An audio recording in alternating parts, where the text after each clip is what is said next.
Hello friends, स्वागत है आप सभी का हमारे इस यूट्यूब चैनल हिंदी साहित्य में। हम लोग यूपी टीजीटी के प्रीवियस ईयर पेपर को सॉल्व कर रहे थे, जिसमें से कि हम लोगों ने 2013 तक के पेपर को सॉल्व कर लिया था। उसके बाद फिर जो 2016 में फॉर्म भरा गया था, 2019 में परीक्षा हुई थी, उसको हम लोग देखेंगे। तो ये है यूपी टीजीटी 2016 का पेपर। ये है पार्ट 1। इसमें हम लोग इसके कुछ प्रश्नों को देखेंगे और बाकी प्रश्नों को सेकेंड पार्ट में देखेंगे। तो चलिए शुरू करते हैं। पहला प्रश्न है, कौन संत कवि नहीं है? ए कबीरदास, बी तुलसीदास, सी सुंदरदास, डी मलुकदास। इसका राइट आंसर हो जाएगा ऑप्शन नंबर बी तुलसीदास। ये जो है ये भक्त कवि थे, ये संत कवि नहीं है। अगला प्रश्न है, राघव चेतन किस सूफी काव्य का पात्र है? ए मधुमालती, बी मृगावती, सी पद्मावत, डी चंदायन। इसका राइट आंसर हो जाएगा ऑप्शन नंबर सी पद्मावत।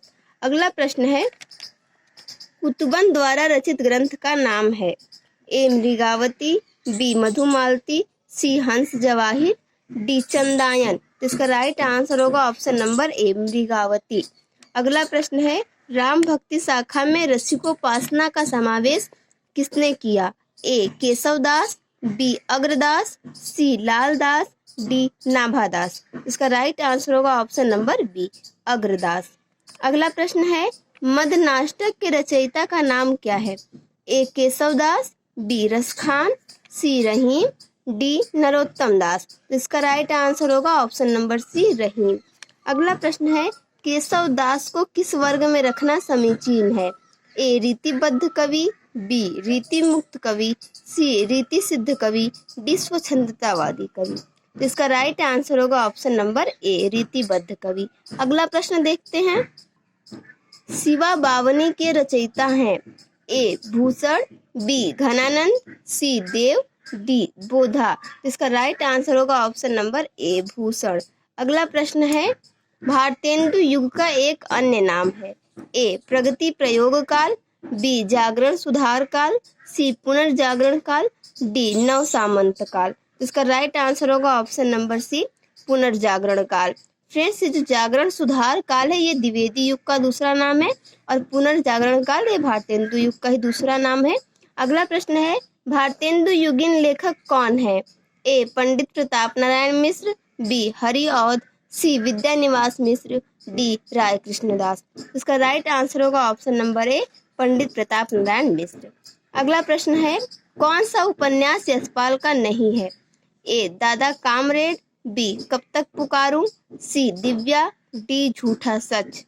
इसका राइट आंसर होगा ऑप्शन नंबर ए कब तक पुकारूं।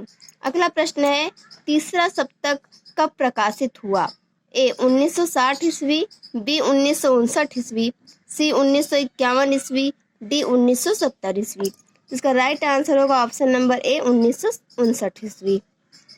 फ्रेंड, जो पहला तार सप्तक है वो 1943 ईस्वी में प्रकाशित हुआ था और दूसरा तार सप्तक 1951 ईस्वी में प्रकाशित हुआ था और तीसरा जो है वो 1959 ईस्वी में हुआ था। अगला प्रश्न है, प्रकृति का सुकुमार राजकुमार कहा जाता है? ए प्रसाद को, बी पंत को, सी निराला को, डी बच्चन को। इसका राइट आंसर होगा ऑप्शन नंबर बी पंत को। ये जो है सुमित्रानंदन पंत हैं, इनको प्रकृति का सुकुमार राजकुमार कहा जाता है। देखते हैं अगला प्रश्न, कलम का सिपाही का लेखक कौन है? ए प्रेमचंद, बी अमृत राय, सी रामविलास शर्मा, डी शिवरानी देवी। इसका राइट आंसर हो जाएगा ऑप्शन नंबर बी अमृत राय। अगला प्रश्न है, मुझे चांद चाहिए किस विधा की कृति है? ए कविता, बी नाटक, सी कहानी, डी उपन्यास। इसका राइट आंसर होगा ऑप्शन नंबर डी उपन्यास। अगला प्रश्न है, सारा आकाश किसकी कृति है? A Manu Bhandari, B Rajendra Yadav, C Kamleshwar, D Agyeya. इसका राइट आंसर हो जाएगा option number B Rajendra Yadav. अगला प्रश्न है, संशय की एक रात किस कवि की कृति है? A Agyeya, B Narendra Sharma, C Naresh Mehta, D Kesari Kumar. इसका राइट आंसर हो जाएगा option number C Naresh Mehta. अगला प्रश्न है, कवित्त रत्नाकर के रचयिता हैं? A Jagannath Das Ratnakar, B Senapati, C Matiram, D बोधा। इसका राइट आंसर हो जाएगा ऑप्शन नंबर बी सेनापति। अगला प्रश्न देखते हैं फ्रेंड्स, 500 ईस्वी से 1100 ईस्वी तक के संस्कृत काव्य शास्त्र को क्या कहा जाता है? ए प्रवर्तन काल, बी भाष्य काल, सी प्रतिपादन काल, डी व्याख्या काल। तो इसका राइट आंसर हो जाएगा ऑप्शन नंबर सी, प्रतिपादन काल कहा जाता है। देखते हैं फ्रेंड्स अगला क्वेश्चन। निर्धन के धनसी तुम आई में अलंकार है। ए उपमा, बी रूपक, सी उत्प्रेक्षा, डी अनुप्रास। तो इसका राइट आंसर हो जाएगा ऑप्शन नंबर ए, उपमा। अगला प्रश्न है, करते अभिषेक पयोध है बलिहारी इस देश की, हे मातृभूमि तू सत्य ही सगुण मूर्ति सर्वेश की। इन पंक्तियों में कौन सा छंद है? ए दोहा, बी चौपाई, सी उल्लाला, डी गीतिका। इसका राइट आंसर हो जाएगा ऑप्शन नंबर सी, उल्लाला। अगला प्रश्न है, कहा कैकेयी ने सक्रोध, दूर हट दूर अरि निर्बोध। उपर्युक्त पंक्ति में कौन सा रस है? ए वात्सल्य, बी विभत्स, सी हास्य, डी रौद्र। इसका राइट आंसर हो जाएगा ऑप्शन नंबर डी, रौद्र। अगला प्रश्न है, ब्रजभाषा का विकास इनमें किस प्राकृत अपभ्रंश से हुआ? तो इसका देखते हैं जो ऑप्शन है, ए मागधी, बी पैसाची, सी सौरसेनी, डी अर्धमागधी। इसका राइट आंसर हो जाएगा ऑप्शन नंबर सी, सौरसेनी। अगला प्रश्न है, अगर आगरा किस बोली का क्षेत्र है? ए अवधी, बी खड़ी बोली, सी ब्रजभाषा, डी छत्तीसगढ़ी। इसका राइट आंसर होगा ऑप्शन नंबर सी, ब्रजभाषा। अगला प्रश्न है, कौन सी ध्वनि संयुक्त व्यंजन है? ए क्या, बी च, सी ट, डी औ। इसका राइट आंसर होगा ऑप्शन नंबर ए, क्या। यह एक संयुक्त व्यंजन है। देखते हैं अगला प्रश्न, कौन सा युग्म अघोष ध्वनि है? ए ग घ, बी ड ढ, सी प फ, डी द ध। इसका राइट आंसर हो जाएगा ऑप्शन नंबर सी, प फ। ये अघोष ध्वनियां हैं। अगला प्रश्न है, मुंडा भाषा परिवार का क्षेत्र कौन सा है? ए राजस्थान, बी मध्य प्रदेश, सी तमिलनाडु, डी छोटा नागपुर। इसका राइट आंसर हो जाएगा ऑप्शन नंबर डी, छोटा नागपुर। अगला प्रश्न है, नीलकंठ कौन सा शब्द है? ए रूढ़, बी यौगिक, सी योग रूढ़, डी इनमें से कोई नहीं। इसका राइट आंसर होगा फ्रेंड्स ऑप्शन नंबर सी, योग रूढ़। अगला प्रश्न है, कौन सा शब्द पुल्लिंग है? ए डिबिया, बी दात्री, सी खटमल, डी जीभ। इसका राइट आंसर हो जाएगा ऑप्शन नंबर सी, खटमल। ये एक पुल्लिंग शब्द है। अगला प्रश्न है, चंद्रमुख में कौन सा समास है? ए द्विगु, बी अव्ययी भाव, सी कर्मधारय, डी तत्पुरुष। इसका राइट आंसर हो जाएगा ऑप्शन नंबर सी, कर्मधारय। अगला प्रश्न है, मैं आदर सहित नमस्कार करता हूँ, इसका शुद्ध रूप है? ए मैं नमस्कार आदर सहित करता हूँ, बी सादर मैं प्रणाम करता हूँ, सी मैं आदर पूर्ण नमस्कार करता हूँ, डी मैं सादर नमस्कार करता हूँ। इसका राइट आंसर हो जाएगा ऑप्शन नंबर डी, मैं सादर नमस्कार करता हूँ। देखते हैं फ्रेंड्स अगला प्रश्न, हर्ष शब्द का विलोम शब्द क्या है? ए विषाद, बी प्रहर्ष, सी खुशी, डी नीरव। इसका राइट आंसर होगा ऑप्शन नंबर ए, विषाद। अगला प्रश्न है, जो समाचार भेजता हो उसके लिए एक शब्द है? ए संवाददाता, बी सूचक, सी प्रेषक, डी दूत। इसका राइट आंसर होगा ऑप्शन नंबर ए, संवाददाता। ये जो प्रेषक है किसी भेजने वाले को प्रेषक कहते हैं, लेकिन जो समाचार भेजता है उसे हम संवाददाता कहते हैं। अगला प्रश्न है, कौन सी रचना माघ की है? ए किरातार्जुनीय, बी मेघदूत, सी दश कुमार चरितम, डी शिशुपाल वध। इसका राइट आंसर होगा ऑप्शन नंबर डी, शिशुपाल वध। अगला प्रश्न है, गागर में सागर भरना मुहावरे का अर्थ है?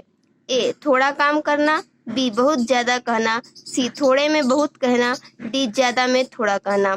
इसका राइट आंसर हो जाएगा ऑप्शन नंबर सी, थोड़े में बहुत कहना। अगला प्रश्न है, कविता का बहुवचन है? ए कविताएं, बी कविताएं, सी कविताइयां, डी कविताएं। इसका राइट आंसर होगा ऑप्शन नंबर बी, कविताएं। अगला प्रश्न है, जीवैषणा का सही संधि विच्छेद कीजिए।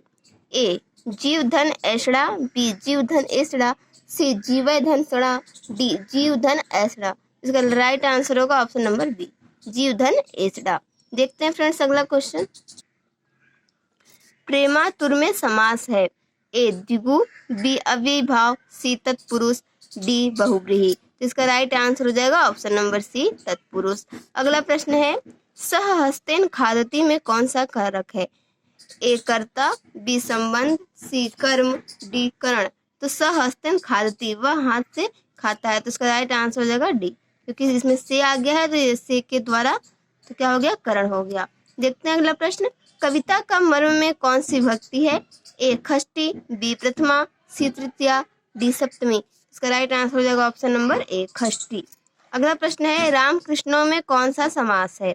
ए अविभाव, बी द्वंद्व, सी तत्पुरुष, डी बहुव्रीहि। इसका राइट आंसर होगा ऑप्शन नंबर बी, द्वंद्व समास है। अगला प्रश्न, सज्जनः पापात् जुगुप्सते, इसका हिंदी अनुवाद क्या होगा? ए सज्जन पाप से घृणा करता है, बी सज्जन पाप करेगा, सी सज्जन पाप से घृणा करेगा, डी सज्जन घृणा से पाप करता था। तो इसका राइट आंसर होगा ऑप्शन नंबर ए, सज्जन पाप से घृणा करता है। अगला प्रश्न है, सुबह दोपहर शाम किस प्रसिद्ध उपन्यासकार की रचना है? ए प्रेमचंद, बी वृंदावन लाल वर्मा, सी कमलेश्वर, डी उपेंद्रनाथ अस्क। इसका राइट आंसर होगा ऑप्शन नंबर सी, कमलेश्वर। सुबह दोपहर शाम जो है वो कमलेश्वर की रचना है। देखते हैं अगला प्रश्न, किस इतिहास लेखक ने अपने इतिहास ग्रंथ में लगभग 5000 कवियों का विवरण दिया है? ए मिश्र बंधु, बी शिव सिंह सेंगर, सी आचार्य Ramchandra Shukla, D sir George Grierson. इसका राइट आंसर हो जाएगा ऑप्शन नंबर ए, मिश्र बंधु। अगला प्रश्न है, गौड़ी संप्रदाय के प्रवर्तक आचार्य थे? ए वल्लभाचार्य, बी मध्वाचार्य, सी चैतन्य महाप्रभु, डी स्वामी हरिदास। इसका राइट आंसर होगा ऑप्शन नंबर सी, चैतन्य महाप्रभु। अगला प्रश्न है, गुरु संत कवि गुरु नानक देव का जन्म कहाँ हुआ था? ए अमृतसर, बी तलवंडी, सी नांदेड़, डी ननकाना। इसका राइट आंसर हो जाएगा ऑप्शन नंबर बी, तलवंडी। अगला प्रश्न है, श्रृंगार और वात्सल्य रस का सम्राट कवि किसे कहा जाता है? ए तुलसीदास, बी सूरदास, सी नंददास, डी कृष्णदास। इसका राइट आंसर हो जाएगा ऑप्शन नंबर बी, सूरदास। अगला प्रश्न है, भक्ति का प्रारंभ कहाँ से हुआ? ए दक्षिण भारत, बी पश्चिमी भारत, सी पूर्वी भारत, डी उत्तरी भारत। इसका राइट आंसर हो जाएगा ऑप्शन नंबर ए, दक्षिण भारत। देखते हैं फ्रेंड्स अगला प्रश्न, ज्ञानदीप के रचयिता का नाम है? ए मंझन, बी कुतुबन, सी उस्मान, डी शेख नबी। इसका राइट आंसर होगा ऑप्शन नंबर डी, शेख नबी। अगला प्रश्न है, सूरदास के दृष्टिकूट पद किस काव्य ग्रंथ में संकलित है? ए सूरसागर, बी साहित्य लहरी, सी सूर सारावली, डी कोई नहीं। इसका राइट आंसर हो जाएगा ऑप्शन नंबर बी, साहित्य लहरी। अगला प्रश्न है, कौन सी कृति केशव दास की नहीं है? ए रामचंद्रिका, बी रसिक प्रिया, सी अनेकार्थ मंजरी, डी विज्ञान गीता। इसका राइट आंसर हो जाएगा ऑप्शन नंबर सी, अनेकार्थ मंजरी। तो फ्रेंड्स ये थे 2016 के जो यूपीटीजीटी की परीक्षा हुई थी उसके 50 बहुत ही महत्वपूर्ण प्रश्न। बाकी प्रश्नों को हम लोग अगले वीडियो में देखेंगे। उम्मीद है ये वीडियो भी आपके एग्जाम के लिए हेल्पफुल होगी और आपको पसंद आई होगी। Thank you for watching this video.